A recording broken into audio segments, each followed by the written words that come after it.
Hello everyone, कैसे हैं आप? आपका आपके YouTube channel Digvijay commerce classes पर एक बार फिर से स्वागत है। हम आपके लिए अपने इस YouTube channel Digvijay commerce classes पर बीकॉम के सिलेबस की कंपलसरी सब्जेक्ट कॉस्ट अकाउंटिंग की पूरी एक सीरीज लेके आ रहे हैं, जिसमें आपको एक तरफ से हर एक रूल और उनके प्रैक्टिकल क्वेश्चन 1 बाय 1 मिलते हैं। आप हमसे जुड़कर अपने कॉमर्स की पढ़ाई एक प्रॉपर वे में पूरी कर सकते हैं। जैसी पढ़ाई आप पाना चाहते हैं, यहाँ बिल्कुल वैसी ही पढ़ाई आपको अवेलेबल कराई जाती है। हम आपके लिए पढ़ाई का वो अंदाज, वो नज़रिया लेके आते हैं जो आप ऑफलाइन पढ़ाई या क्लासरूम पढ़ाई में पाते थे। हम आपकी ज़रूरतों का विशेष ख्याल रखते हैं।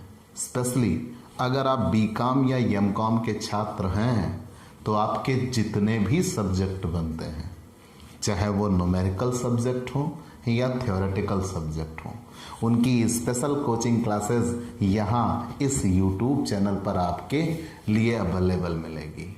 तो प्यारे दोस्तों, देर किस बात की? अगर आप हमसे नए जुड़ रहे हैं तो सबसे पहले हमारे इस YouTube channel Digvijay commerce classes को सब्सक्राइब करिए, शेयर करिए, बेल आइकन दबाइए ताकि आपको हमारे लेटेस्ट वीडियोज़ के अपडेट मिल सकें। आप हमसे पेड क्लास भी ले सकते हैं। पेड क्लास पाने के लिए आप हमारे व्हाट्सएप नंबर पर व्हाट्सएप करिए, मैसेज करिए, आपको पेड क्लास की पूरी जानकारी दे दी जाएगी, जिसमें आप बहुत थोड़े से शुल्क का भुगतान करके हमसे एक रेगुलर क्लास पाते हैं। PDF मिलेगा, डाउट सेशन रखा जाएगा, क्वेश्चन पेपर सॉल्व कराए जाएंगे। तो ये सब कुछ पाने के लिए आप हमसे पेड क्लास ले सकते हैं। प्यारे दोस्तों, आज हम आपके लिए कॉस्ट अकाउंटिंग के सबसे इम्पॉर्टेंट लेसन में से एक टेंडर प्राइस का एक ऐसा क्वेश्चन आपके लिए लेके आ रहे हैं जो रीजनिंग की आपको याद दिला देगा। हम आप ये सोच रहे होंगे, पढ़ तो हम कॉस्ट अकाउंट रहे हैं, कहाँ यहाँ रीजनिंग आ टपक पड़ी। बिल्कुल, ये वो क्वेश्चन हैं जो आपको रीजनिंग की याद दिला देंगे और ये एग्ज़ाम में आया हुआ क्वेश्चन है। तो प्यारे दोस्तों, मैं आपको इसे बहुत बेहतर तरीके से समझा सकूं, इसलिए मैंने प्रश्न का लगभग संपूर्ण हिस्सा यहाँ ऑलरेडी बोर्ड पे लिख भी दिया है। ठीक, हाल फिलहाल मैं पहले आपके लिए वो क्वेश्चन क्लियर करता हूँ, फिर ये चीज़ें हुई क्यों, मैंने ये कहा क्यों कि आपको ये रीजनिंग की याद दिला देगा। तो ये क्लास आपके लिए छोटी और प्यारी क्लास होने जा रही है, याद रखिएगा, बहुत इम्पॉर्टेंट, बहुत ही ज़्यादा इम्पॉर्टेंट क्लास आपके लिए ये होगी।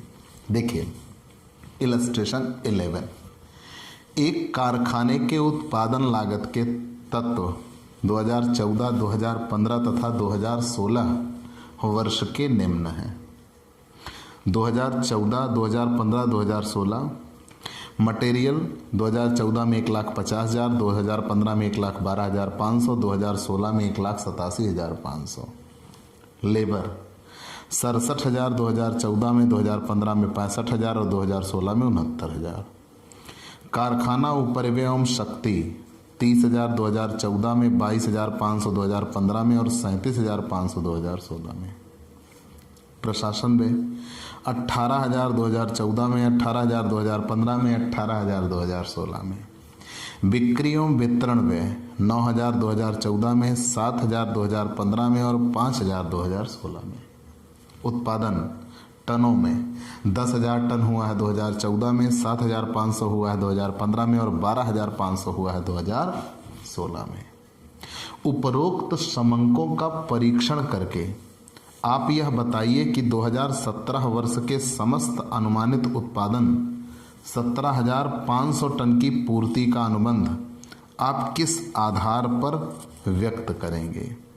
आप क्या मूल्य व्यक्त करेंगे, यह मानकर चलिए कि संगठन में कोई परिवर्तन नहीं हुआ है और कारखाना लागत पर 15% लाभ पर्याप्त समझा जाता है। तो भाई, पहले 2014 में, ये देखिए मैंने पूरा फॉर्मेट आपके लिए यहाँ लिख भी रखा है, 2014, 2015 और 2016 का कंपैरिजन होना है। 2014 में क्या था, 2015 में क्या था, 2016 में क्या था। शुरुआत करते हैं उत्पादन से। 2014 में 10,000 टन का उत्पादन, 2015 में 7,500 टन का और 2016 में 12,500 का। हम देख रहे हैं यहाँ से उत्पादन 2,500 घटा है और यहाँ से 5,000 टन उत्पादन बढ़ा है। क्लियर? आगे बढ़ गए। मटेरियल हम देख रहे हैं 1,50,000, हम देख रहे हैं 1,12,500, हम देख रहे हैं 1,87,500। मटेरियल को तो आप वेरिएबल कहते हैं ना, एक सामान पे कितना। तो 10,000 बना है तो 1,50,000 बना है, लगा है, मतलब एक सामान पे 15 रुपए आप देखते हैं। भाई मटेरियल तो यूनिट के हिसाब से बनता है। 10,000 सामान के लिए 1,50,000, मतलब एक सामान के लिए 15 रुपए। 7,500 सामान के लिए 1,12,500, तो 1,12,500, 7,500 का उत्पादन, मतलब एक सामान के लिए 15 रुपए। अब यहाँ 1,87,500 तब था, 1,87,500 तब जबकि उत्पादन 12,500 था। ठीक, तब भी 15 रुपए, मतलब रॉ मटेरियल 15 रुपए पर यूनिट रहा है। तो जब उत्पादन बढ़े या घटेगा 15 रुपए पर यूनिट मटेरियल होगा। ये सूचना तो हमें मिल गई। बात कर लेते हैं लेबर की। मैं एक एक चीज़ें आपको क्लियर कर दे रहा हूँ, फिर हम क्वेश्चन सॉल्व कर देंगे। बात करते हैं हम लेबर की। हाल फिलहाल लेबर भी पर यूनिट के आधार पर चलता है, लेकिन यहाँ कुछ दिमाग आपको लगाना होगा। पहले तो पर यूनिट चेक कर लीजिए, फिर यहाँ हम देख रहे हैं कि 2,000 कम हो गया क्योंकि हमारा उत्पादन भी कम हो गया। फिर यहाँ हम देख रहे हैं 4,000 बढ़ गया है। तो हम ये देख रहे हैं जैसे ही यहाँ उत्पादन हमारा 2,500 कम हुआ तो यहाँ खर्चे 2,000 कम हो गए, और जैसे ही उत्पादन हमारा 5,000 बढ़ गया, मतलब 2,500 का दो गुच्छा, 2,500 2,500, ये 2,500 घट रहा है और यहाँ 5,000 बढ़ रहे हैं। तो ये 65,000 में 4,000 जुड़ गए, मतलब जब ये 2,500 उत्पादन कम हुआ तो खर्चे 2,000 कम हो गए, और जब ये 5,000 उत्पादन बढ़ गया तो खर्चे 4,000 बढ़ गए। ठीक, मतलब हर 2,500 के पीछे 2,000 की सूचना निकल के आ जाती है। अगर 2,500 उत्पादन घटेगा तो खर्चे 2,000 घटेंगे, अगर 2,500 उत्पादन बढ़ेगा तो खर्चे 2,000 बढ़ेंगे। ऐसा रहा है मजदूरी के संदर्भ में। क्लियर हुआ ना? क्योंकि यहां देखिएगा जैसे ही हमारा खर्च 2,500, उत्पादन हमारा 2,500 कम हुआ, वैसे ही उधर खर्च 2,000 कम हो गया। जैसे ही यहां उत्पादन हमारा 5,000 बढ़ गया, खर्चे 4,000 बढ़ गए। मतलब हर 2,500 सामान के पीछे कितना खर्च लग रहा है? 2,000 का लग रहा है। आगे बढ़ गए।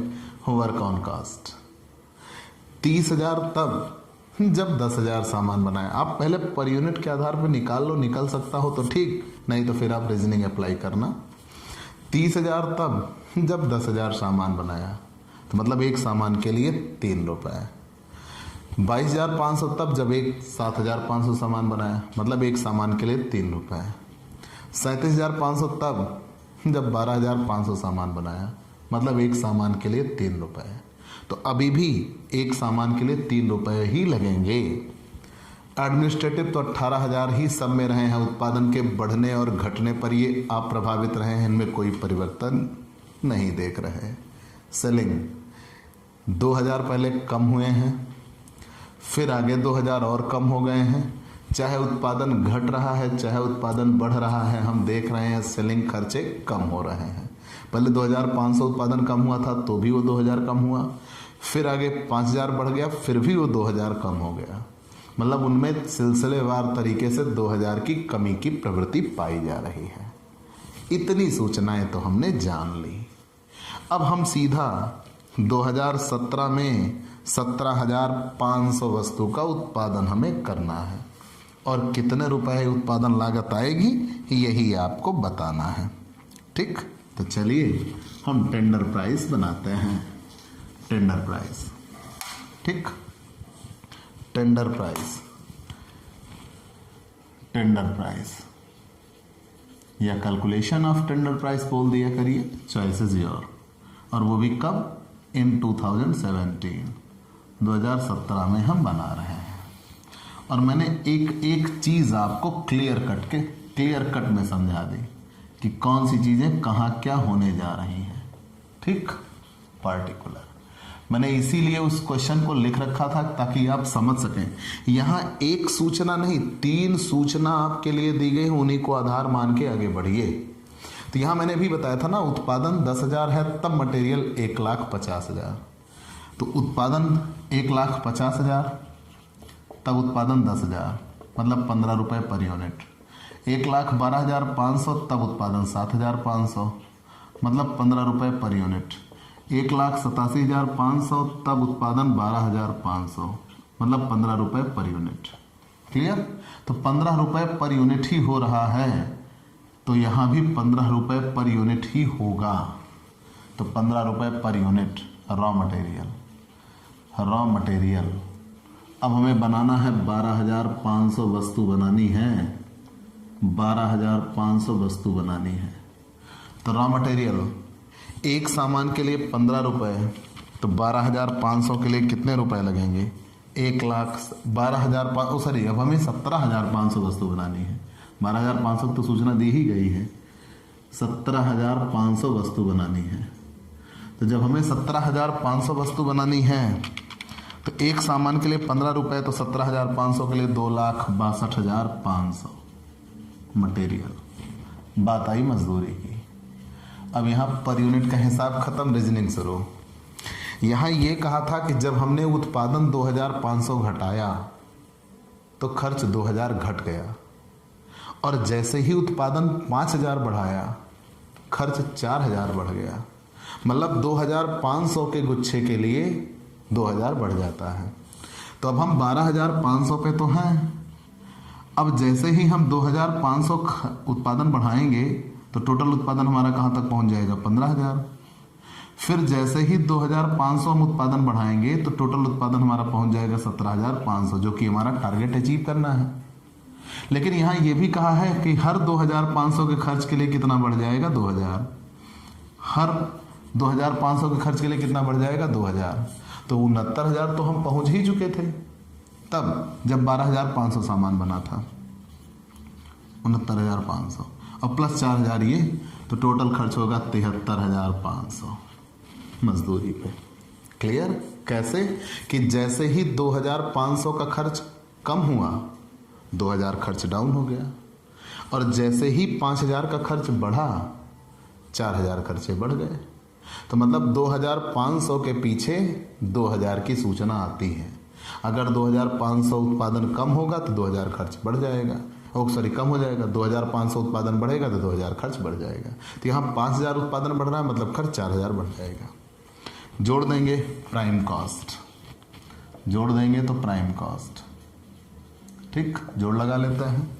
3,35,500, 3,35,500 add factory on cost, factory पर होने वाले खर्च, फैक्ट्री ऑन कॉस्ट। अब ध्यान दीजिएगा, फैक्ट्री पे होने वाला खर्च work on cost, work on cost. Factory पर होने वाला खर्च मतलब वर्क ऑन कॉस्ट। अब वर्क ऑन कॉस्ट मैंने अभी निकाल के बताया था आपको, आप एक एक चीज़ कैलकुलेट करते रहिएगा। ठीक, मैंने निकाल के बताया था कि यहाँ देखिएगा, जब 10,000 था तो 30,000 मतलब एक सामान के लिए 3 रुपये। तो जब 7,500 था तो 22,500 मतलब एक सामान के लिए 3 रुपये। और जब 12,500 था तो एक सामान के लिए 3 रुपये। तो मतलब वहाँ से ये निकल क्या रहा है, at the rate of 3 rupees per unit. तो 3 रुपये पर यूनिट, तो 17,500 पे 3 रुपये पर यूनिट 52,500 लग जाएगा। ठीक, जोड़ देंगे cost of product, work cost. जैसे ही फैक्ट्री के खर्चे हमने जोड़ दिए, वर्क कॉस्ट निकल के आ गया, वर्क कॉस्ट। ठीक, फिर add office on cost, office पर होने वाले खर्च, ऑफिस ऑन कॉस्ट। और ऑफिस ऑन कॉस्ट में administration, administration, administration, administration cost. और एडमिनिस्ट्रेशन कॉस्ट 18,000 कांस्टेंट बने हुए हैं, चाहे उत्पादन घट रहा है और चाहे उत्पादन बढ़ रहा है। तो जब उनमें कोई परिवर्तन नहीं हो रहा तो वो 18,000 ही रह जाएगा, चाहे उत्पादन हम घटाएं चाहे उत्पादन हम बढ़ाएं। हाल फिलहाल पहले से जोड़ लेते हैं। ठीक, 3,88,000 ये था वर्क कॉस्ट। 18,000 जुड़ गया 4,06,000, 4,06,000 और 4,06,000 जोड़ दिया तो cost of production, cost of production and selling and distribution expenses, selling and distribution expenses, विक्रय एवं वितरण व्यय, सेलिंग एंड डिस्ट्रीब्यूशन एक्सपेंसेस। विक्रय व्ययों में हमने देखा था कि 9,000 पहले था, फिर 7,000 हुआ, फिर 5,000 हुआ, मतलब 2,000 ये घट रहे हैं। यहाँ देखिएगा 18,000 थे, 18,000 ही रह गए, ना कम ना ज़्यादा, चाहे उत्पादन घटा चाहे उत्पादन बढ़ा, तो हमने यहाँ भी कोई चेंज नहीं किया। उसमें 3 रुपये पर यूनिट था, हमने 3 रुपये पर यूनिट निकाल लिया। लेकिन सेलिंग एंड डिस्ट्रीब्यूशन कह रहे हैं ये हर साल 2,000 रुपये कम हो रहे हैं, तो जब हर साल 2,000 कम हो रहे हैं, 5,000 था, अब इस बार 3,000 रह जाएगा, 4,09,000। अब ये 4,09,000 टोटल कॉस्ट आ गई। अब प्रॉफिट लेना है, और प्रॉफिट कितने प्रतिशत लेना है? 15% लाभ पर्याप्त समझा जाएगा, वो भी किस पर? कारखाना लागत पर। कारखाना लागत पर 15% लाभ पर्याप्त समझा जाएगा। तो profit at the rate of 15% on work cost, 15% on work cost. तो वर्क कॉस्ट है 3,88,000, 3,88,000 का 15% 58,200, 58,200 जोड़ देंगे tender price, tender price clear. तो 4,67,200। आप स्क्रीनशॉट ले लीजिएगा, ये एक परफेक्ट क्वेश्चन है। मैंने कहा था ना कि है तो टेंडर, लेकिन आपको रीजनिंग का पूरा आनंद आएगा। बिल्कुल आपके लिए परफेक्ट क्वेश्चन नजर आया। हम अगले क्वेश्चन पे चलेंगे, इलस्ट्रेशन 12 की ओर, the most important question for this lesson. Illustration 12 भाई पहले हम क्लियर कर लेते हैं, फिर इलस्ट्रेशन 12 पे आते हैं। मैंने कहा the most important question for this lesson, illustration 12। इस लेसन का सबसे महत्वपूर्ण क्वेश्चन, कई बार पेपर में आया हुआ, 12 और 13 भी इंपॉर्टेंट है। हाल फिलहाल पहले हम 12 आज आपको बताएंगे, क्लियर करेंगे, तो आज आपके लिए 2 रूल हो जाएंगे, ठीक। फिर हम अगले दिन, अभी 2 दिन ये लेसन और चलेगा। टेंडर प्राइस, टेंडर प्राइस हम आपको बेहतर तरीके से इसलिए पढ़ा दे रहे हैं, और भी बेहतर तरीके से ज़्यादा फोकस करके, क्योंकि यूनिट कॉस्टिंग के क्वेश्चन शायद एग्जाम में ना आए, क्योंकि ये दोनों लेसन को मिला के होता है, तो इसी लेसन के क्वेश्चन उठा के दे देते हैं। इसीलिए मैं टेंडर प्राइस पे पूरी फोकस कर रहा हूँ, और लास्ट मोमेंट के लिए मैंने इसको रखा था एग्जाम के नज़रिए से, ठीक, ताकि उधर यूनिट कॉस्टिंग आपकी तैयार हो जाए, रिवाइज हो जाए, और इधर टेंडर प्राइस भी आप बेहतर तरीके से पढ़ लें। इलस्ट्रेशन 12, एक निर्माता को ज्ञात हुआ कि उत्पादन लागत में वृद्धि हो गई है। उसकी वस्तु की पिछली उत्पादन लागत में सामग्री 30%, मजदूरी 20%, किराया भाड़ा आदि 5%, ईंधन 10% तथा सामान्य व्यय 15% था। अब ईंधन में 50%, सामग्री में 30%, मजदूरी में 25% तथा किराया भाड़ा आदि में 20% की मूल्य वृद्धि हो गई है। वह आपका परामर्श चाहता है कि पूर्ववत लाभ प्राप्त करने के लिए उसे अपने विक्रय मूल्य में कितने प्रतिशत वृद्धि करनी चाहिए।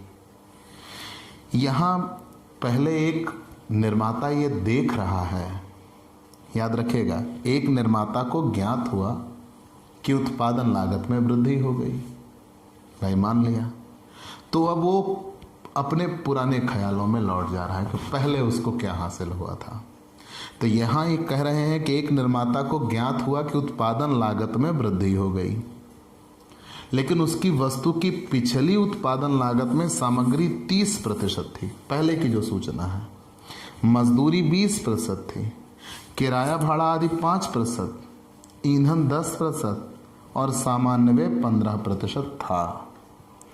अब ईंधन में 50% की वृद्धि हो गई, सामग्री में 30% की वृद्धि हो गई, मजदूरी में 25% की वृद्धि हो गई, किराया भाड़ा आदि में 20% के मूल्यों की वृद्धि हो गई। ठीक, तो हमारे पास दो कॉस्ट निकालने का तरीका है। एक प्रेजेंट कॉस्ट हम निकालते हैं, वर्तमान लागत, सीधा ऑप्शन प्रेजेंट कॉस्ट। ठीक, जो वर्तमान लागत पहले थी, याद रखिएगा, मतलब जो पहले वो हल कर चुका है, जितने की वो सूचना दे रहा है, वो तो प्रेजेंट कॉस्ट। ठीक, हम इलस्ट्रेशन 12 है, इलस्ट्रेशन 12। तो एक तो पहले प्रेजेंट कॉस्ट की बात कर लेंगे, मतलब जो कुछ पहले था। फिर हम टेंडर प्राइस या एस्टीमेटेड कॉस्ट की बात कर लेंगे कि वृद्धि हो जाने के बाद क्या पहुंच जाएगा। एस्टीमेटेड कॉस्ट, अनुमानित लागत। अब वृद्धि होने की बाद की बात करेंगे हम, एस्टीमेटेड कॉस्ट। ठीक, ये टोटल कॉस्ट और ये पार्टिकुलर।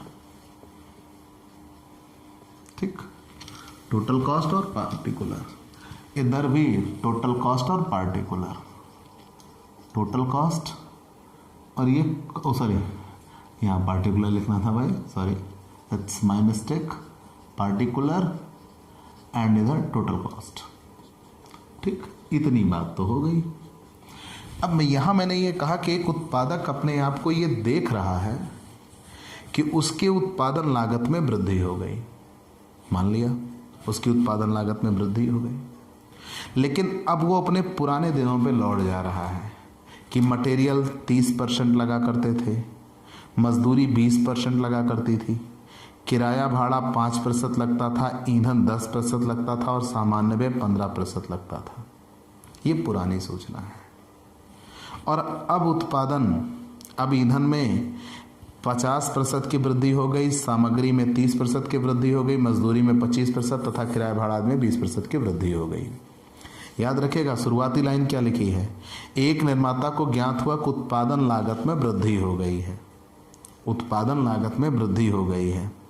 चलिए, इतना बता दिया।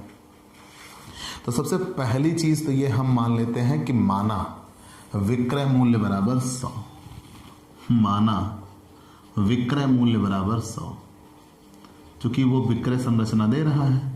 ये क्वेश्चन जब होते हैं तो उसे विक्रय संरचना कहते हैं। तो माना विक्रय मूल्य बराबर 100। तो जब विक्रय मूल्य 100 था तब रॉ मटेरियल कितना लगता था, रॉ मटेरियल कह रहे हैं 30%। तो जब विक्रय मूल्य 100 था तो उसका 30% मतलब कितने रुपए लगा करता था, 30 रुपए लगता था। कहीं कोई दिक्कत नहीं। मजदूरी, तब मजदूरी कितना लगती थी, मजदूरी कहा है 20% लगती थी, तो 20 रुपए मजदूरी लग गई। ठीक, फिर कह रहे हैं भाड़ा फ्रेट या इनवर्ड कुछ भी आप कह सकते हैं, जो भी यहाँ सेंटेंस इस्तेमाल किया गया हो आप उसकी बात कर लीजिएगा। भाड़ा, किराया और क्रय भाड़ा, रेंट रेट कह रहे हैं 5% लगता था। तो 100 का 5% कितना होगा, 5 रुपए होगा। क्लियर। तो हमने मान लिया है कि माना सेलिंग प्राइस बराबर 100 रुपए, तो माना सेलिंग प्राइस बराबर 100, तो मटेरियल 30% लगता था, 30 रुपए हो गए, मजदूरी 20% लगता था, 20 रुपए हो गए, भाड़ा 5% लगते थे, 5 रुपए हो गए। फिर आगे कह रहे हैं ईंधन, फ्यूल, ईंधन कितने परसेंट, 10%। ईंधन कह रहे हैं 10% एट द रेट ऑफ 10%। तो 10% मतलब 10 रुपए हो गए ईंधन। चलिए, हमने ये भी देख लिया। ईंधन के बाद सामान्य व्यय 15% था, जनरल एक्सपेंस 15% था। तो जनरल एक्सपेंस 15% था मतलब 15 रुपए। तो 30, 20, 50, 55, 65, 80 रुपए की टोटल कॉस्ट आ रही थी, टोटल कॉस्ट। और तब हमने जब सेलिंग प्राइस 100 रुपए माना था, तो जब हमने सेलिंग प्राइस 100 रुपए माना था, टोटल कॉस्ट 80, तो मतलब प्रॉफिट कितना आया, 20 का। प्रॉफिट आया 20 का। क्लियर, प्रॉफिट आया 20 का। यहां तक तो कहीं कोई दिक्कत नहीं होनी चाहिए। स्पष्ट हुआ? बहुत अच्छे। ये एक उत्पादक अपनी पुरानी विक्रय संरचना देख रहा है कि एक सामान वो बना के बेच रहा था जिसमें मटेरियल 30%, मजदूरी 20%, फ्रेट भाड़ा 5%, फ्यूल 10%, जनरल खर्चे 15%। तब उसको 100 रुपये में वो बेच रहा था, मतलब फ़ायदा 20 रुपये का था या 20% का था, मान लिया। याद रखिएगा, अब अगर आप 500 मान के लगाइए तो इसी हिसाब से खर्चे बढ़ जाएंगे। हमने 100 रुपये मान के लगाया। जब मान के लगाना हो क्वेश्चन तो 100 रुपये परफेक्ट होता है। 100 ही क्यों, 50 मान सकते थे, 10 मान सकते थे, लेकिन 100 सबसे बेस्ट होता है। चलिए, हमने ये जान लिया। ठीक, अब ये कह रहे हैं कि मटेरियल में 30% की वृद्धि हो गई। मटेरियल में कह रहे हैं 30% की वृद्धि हो गई। तो रॉ मटेरियल तो 30 तो पहले था ना, इंक्रीज 30%, तो 30 का 30% बढ़ जाना, मतलब अब ये कितने हो जाना है, 39 रुपये। कैसे? 30 रुपये था, 30% बढ़ गया, मतलब कितने रुपए बढ़ गया, 9 रुपये, मतलब टोटल कितना हो जाएगा, 39 रुपये। क्लियर? आगे आते हैं। मजदूरी पे साफ तौर पर कहा है 20% की वृद्धि हो गई है। मजदूरी 25% की वृद्धि हो गई है। मजदूरी में 25% की वृद्धि हो गई। तो मजदूरी पहले 20 थे, 25% बढ़ गए, तो 25% बढ़ जाना मतलब 5 रुपये बढ़ गए, तो अब 25 रुपये हो गए। क्लियर? मजदूरी अब 25 रुपये हो गई। यहाँ तक तो कहीं कोई दिक्कत नहीं हो रहा ना, आप एक सामान से ही निकाल रहे हो मजदूरी। अब मैंने वैसे भी आपको बताया कि अगर कोई चीज़ आप वृद्धि दिखा रहे हो तो आप पहले इसको 100 मानिए, 25% बढ़ रहा है, मतलब अब वो 125 हो जाएगा, तो 20 का 125% निकाल दीजिए, डायरेक्ट आ जाएगा। आगे बढ़ते हैं। भाड़ा में कहा है, भाड़ा 20% की वृद्धि हो गई। भाड़ा में 20% की वृद्धि हो गई। तो भाड़ा पहले कितने रुपए था, ये मजदूरी था, ये मटेरियल था। भाड़ा 5 रुपए थे और इसमें 20% की वृद्धि हो गई, तो 5 का 20% 1 रुपये आएगा, मतलब वो कितने रुपए पहुंच गया, 6 रुपये। रेंट, रेट एंड फ्रेट, भाड़ा 6 रुपये हो गया। फ्यूल की बात करते हैं, ईंधन। ईंधन में साफ तौर पर कहा है कि 50% की वृद्धि हो गई है। तो 10 रुपये था फ्यूल, 50% की वृद्धि हो गई, तो 10 का 50% 5 रुपये, मतलब टोटल कितने रुपए हो गया, 15 रुपये। फ्यूल 15 रुपये। जनरल एक्सपेंस देखिएगा, जनरल एक्सपेंस कितना दिया हुआ है। जनरल एक्सपेंस के बारे में कोई कमेंट नहीं आया है। जनरल एक्सपेंस के बारे में कोई कमेंट नहीं आया है, तो यहाँ पे आप पूर्ववत रखिएगा उसको। ठीक, जनरल एक्सपेंस के बारे में कोई कमेंट नहीं आया है, तो पहले जितने थे अभी भी उतने रहेंगे, 15 रुपये। अब जोड़ लगा लेते हैं। ठीक, अब हम जोड़ लगा लेते हैं। 39 + 25, 6, 15, टोटल हो गया 100 रुपये। अब ये टोटल कॉस्ट 100 रुपये आ गई। अब अगर टोटल कॉस्ट 100 रुपये आ गई तो इधर लाभ का लागत पर प्रतिशत निकालते हैं कि कितना प्रतिशत उसे पूर्व में मिला था। लाभ का लागत पर प्रतिशत, तो लाभ का लागत पर प्रतिशत, लाभ का 20, लागत 80 × 100, मतलब 25% लाभ था। याद रखिएगा, क्वेश्चन बहुत ईजीएस्ट वे में मैंने लगाया है, द मोस्ट इंपॉर्टेंट क्वेश्चन। मतलब आप पूरा मान लेंगे, चूंकि और कुछ दिया ही नहीं है, तो आप विक्रय संरचना मान लेंगे और मान के ही क्वेश्चन सॉल्व करना होगा। तो जैसे ही यहाँ अब वो 1000, 2000, लाख, 10 लाख होगा, सारे खर्चे उसी हिसाब से कैलकुलेट होते चले जाएंगे। ठीक, तो प्रॉफिट यहाँ लेना है 25% at the rate of 25% on cost. लागत मूल्य का 25%, तो 100 का 25%, 25 मतलब यहाँ कितना हो जाएगा, 125 रुपये टेंडर प्राइस। एक वस्तु की हमने बात कर ली, अगर मान के निकाला। अब जितने सामान हम बनाते जाएंगे उसी आधार पर हम कैलकुलेट करते हुए चले जाएंगे। तो वृद्धि की बात कर रही है, कितनी वृद्धि हुआ, तो माना विक्रय मूल्य बराबर कितना था, 100, तो वृद्धि कितनी हो गई, जो 100 रुपए का था अब वो बढ़ के 125 पहुंच गया है। मतलब कितने परसेंट की वृद्धि हो गई, 25% की वृद्धि हो गई। क्लियर। तो आपको ये क्लास कैसी लगी हमें ज़रूर बताइएगा। आपके लाइक और कमेंट का इंतज़ार रहेगा।